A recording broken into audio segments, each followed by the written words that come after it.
Gaur Leioako Herri Unibertsitatea hasiera eman diogu, hortarako goizeko 7:00 montajeari ekin diogu, ostean 10:00 manifestazioa abiatuz, Mikel Laboa plazatik Hezkuntza Fakultatera.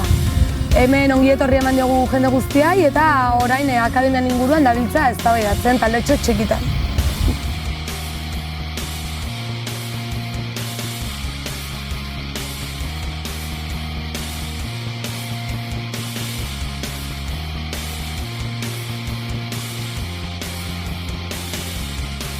Gero hemen talde txiki bat elkartu gara bazkaria prestatzeko. Bazkal ostean fakultate bakoitzak bere ildoak landuko ditu eta arratsaldean aisialdi tailerrak egongo dira.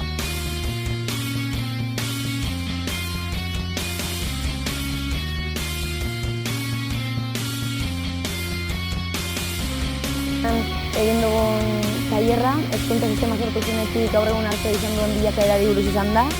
Eta lehenengo landu ditugu genituen aurre jakintzak, horretarako bi taldetan banatu gara, eta lehenengo taldeak erantzun du eskola sortu aurretik hezkuntza zelan izan den, zelangoa izan den, eta gero bigarren taldeak eskola sisteman sortu denean nola izan den hezkuntza sistema hori.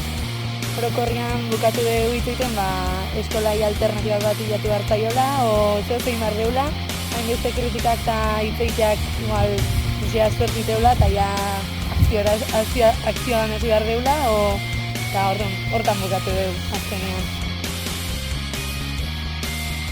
Gure saioan, Herri Unibertsitate honetan, zientzia eta gizartearen arteko lotura aritu gara. Lehendabizi, gaur egungo zientzia eredu hegemonikoaren jatorri historikoa aritu gara, zientzia modernoa, askapenetatik nolabait kapital metaketaren zerbitzura egon den zientzia eredu batean zitu garela. Eta gero, bestelako zientzien oinarri batzuk saiatu gara ere debatitzen. Gaur etorri gara herri komunikabide libre buruz hitz egitera eta garri ditugu bi kasu, 87 irratia Bilbo aldetik eta ni Oreretatik Zintzilik irratiaren kasua ekarri dut. Eta dugu zer egiten dugun, nola funtzionatzen dugun, zergaitik hasi ginen martxan, zergaitik jarraitzen dugun eta nola funtzionatzen nahi gehan, ze arazoak dauzkagun eta gero, komunikabide libreen perspektiba interesgarriaren Herri Unibertsitaterako, nik esango nuke baietz. Eta, desde luego, komunikabide bezala, oso esperientzia interesante izan da Herri Unibertsitatea etortzea, ikustea montatu duzuen tinglau hau, eta, oso esperientzia aberasgarria dela iruditzen zen.